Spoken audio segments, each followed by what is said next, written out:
네, 경희 비레탄의원의 강재춘 원장입니다. 자, 오늘은 이제 피부 질환 중에서요, 얼굴, 등, 가슴 등에서 많이 발생하는 여드름에 대해서 좀 한번 설명을 드리겠습니다.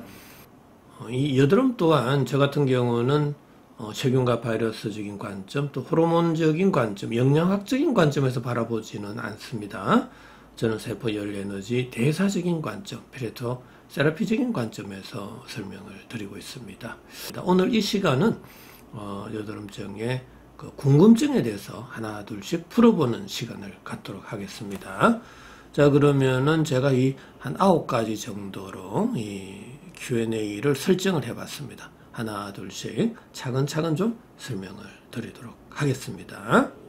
자, 첫 번째로는 여드름은 얼굴, 턱, 가슴 등 이런 데서 잘 생기잖아요. 왜 이렇게 상체 쪽에서 잘 생기느냐라는 이야기죠. 서양의학에 있어서는 피지선이 발달되어서 생겼다 이렇게 보고 있는데, 저 같은 경우는 심부온도가 저하되어서 염증이 발생했다라고 보고 있죠. 심부온도가 저하되면은 체열의 방출을 줄이기 위해서 모공을 손발끝에서 닿게 되잖아요. 자, 그 이후에 우리는 다양한 업무를 하게 되고 식사도 하고 활동을 하게 됩니다.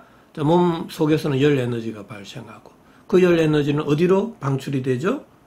구멍, 관절, 마찰이 많은 쪽으로 쉽게 방출이 됩니다. 그 방출의 타입은 전도, 대류, 복사, 정발 4가지 타입으로 우리가 항시 높은 에너지 준위에서 낮은 에너지 준위로 이동을 하죠. 이동 루트는 바로 그 구멍이 많은 곳으로 제일 먼저 쉽게 방출이 되죠.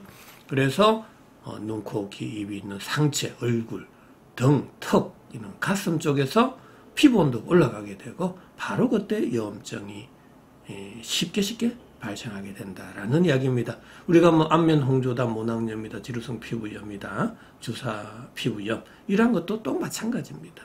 그러나 여드름과 이 차이는 정상의 차이 정도밖에 없습니다. 치료 방법은 똑같다고 보시면 되겠습니다.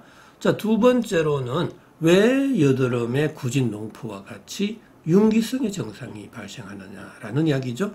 바로 이렇게 우리가 사진상에서도 봐도 이렇게 윤기가 되어 있잖아요. 구진, 농포 등이 있는데 바로 이 이유는 여드름은 피부 온도가 상승이 된 거죠. 자, 피부 온도가 상승이 될 때 이 표면의 장력은 약해지고 밀어내는 힘, 억력은 세진다라는 이야기죠. 억력이 세질 때 조직은 변형이 오죠. 돌출, 비대, 팽창과 같은 윤기성의 증상이 생길 수 있다. 그래서 구진, 농포들이 생긴 이유다라는 이야기입니다.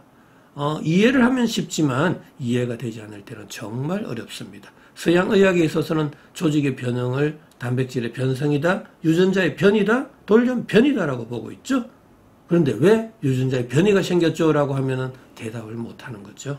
하지만 저는 과도한 열 쏠림에 의한 온도의 상승으로 유전자의 변이가 생겼다. 단백질의 변성이 생긴다라는 이야기죠. 우리가 화상을 입으면은 조직이 타버리잖아요. 조직이 변형이 된 거죠. 조직의 변형은 바로 과도한 열 쏠림, 온도 때문에 생길 수 있다라는 이야기입니다. 자, 세 번째로 여드름 피부 관리 반드시 해야 되나요? 저는 할 필요가 없다라고 보고 있는 사람이에요. 왜? 피부 관리를 하면 할수록 피부 온도는 더 올라갑니다. 우리는 여드름 치료는 피부 온도를 낮춰줘야 돼요. 그래야만 피부가 좋아지지 자꾸 피부에 열 자극을 가하면 절대로 안 된다라는 이야기입니다. 레이저? 더더욱 안 되겠죠? 그렇게 치료해도 전혀 의미가 없다라는 이야기. 처음에는 좀 관리하면은 전후 사진을 비교해보면 엄청 좋아진 듯 하죠. 하지만 또다시 열 쏠리게 되면 여드름은 또다시 나거든요. 그럼 또 관리받아야 됩니까? 무한 반복을 관리받아야 돼요? 그럴 필요가 전혀 없다라는 이야기입니다. 자, 네 번째로는 생리 전후에 여드름이 더 심해지잖아요. 그 이유는 뭘까요? 바로 생리 전후에는 신분도가 더 내려간다. 모공은 더 다친다. 그러면 열 쏠리면 더 심해지겠죠? 배란기에는 신분도가 좀 상승합니다. 그때는 여드름도 좀 좋아지는 걸 볼 수 있습니다. 자, 이렇게 세포열 에너지 대사적인 관점에서 바라보니까 여드름도 너무나 쉽잖아요. 그렇게 어떠한 관점에서 바라보느냐에 따라서 정말 이해가 쉽게 될 수도 있고 그렇지 않으면 정말 어렵다라는 이야기예요. 자, 청소년 시기에 여드름이 왜 많이 발생하죠? 라는 이야기입니다. 그 이유는 바로 저는 청소년기 때는 전반적으로 이 세포의 대사 기능이 활발하잖아요. 왕성하잖아요. 자, 그런 상태에서 내가 먹거리나 생활, 섭생이 잘못될 경우 신부온도는 또 내려가고 모공은 더 다치죠. 그러면은 열 쏠림은 확 더 심해지는 겁니다. 다른 연령대에 비해서. 그러면 피부 온도가 너무 올라가다 보면 옹개성의 여드름이라든지 이러한 중증의 여드름도 생길 수 있다라는 이야기예요. 여섯 번째, 진짜 여드름이 발생되는 원인은 무엇일까요? 라는 건데요. 이 여드름도 염증이잖아요. 염증이 발생되는 원인은 뭡니까? 라는 이야기예요. 염증은 세균과 바이러스가 침입해서 생겨요? 저는 그렇게 보지 않는다라는 이야기예요.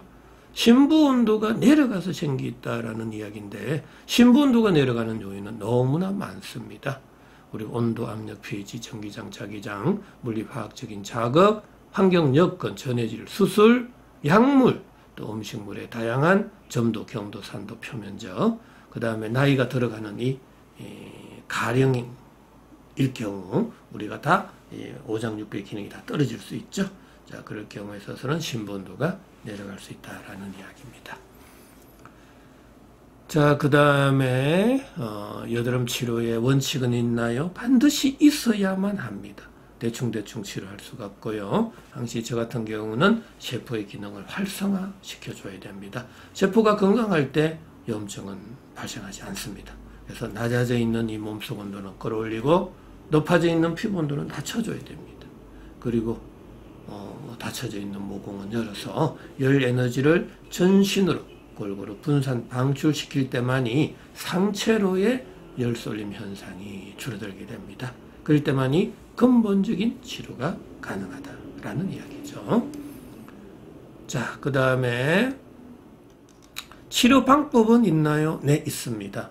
이 3대 치료 원칙에 준하는 치료를 해줘야 된다라는 이야기고요. 저 같은 경우는 한방에 약물요법, 식이요법, 생활요법, 운동요법 이 4가지 방법으로 여드름을 최단기간에 치료해드리고 있습니다.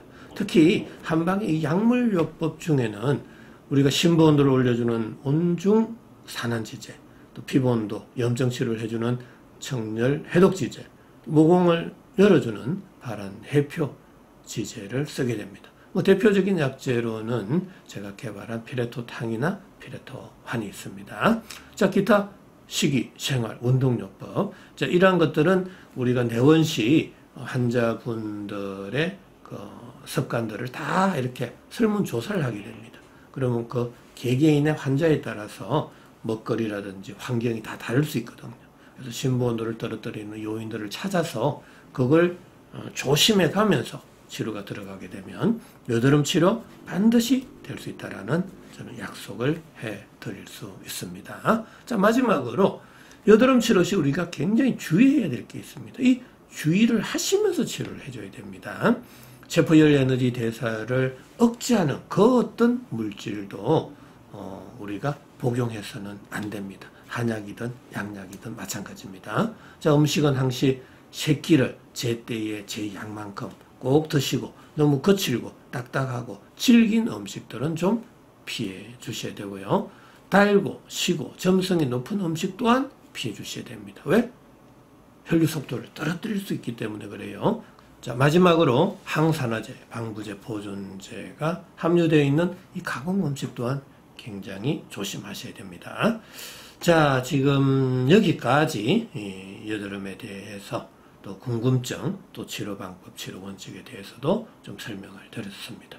아무쪼록 이 치료 원칙에 준하는 치료를 하셔야 되고 그냥 단순한 염증 치료만 해서는 계속 무한 반복이 될 수 있다라는 말씀을 할 수 있습니다. 자, 아무쪼록 건강한 하루 되시기 바랍니다.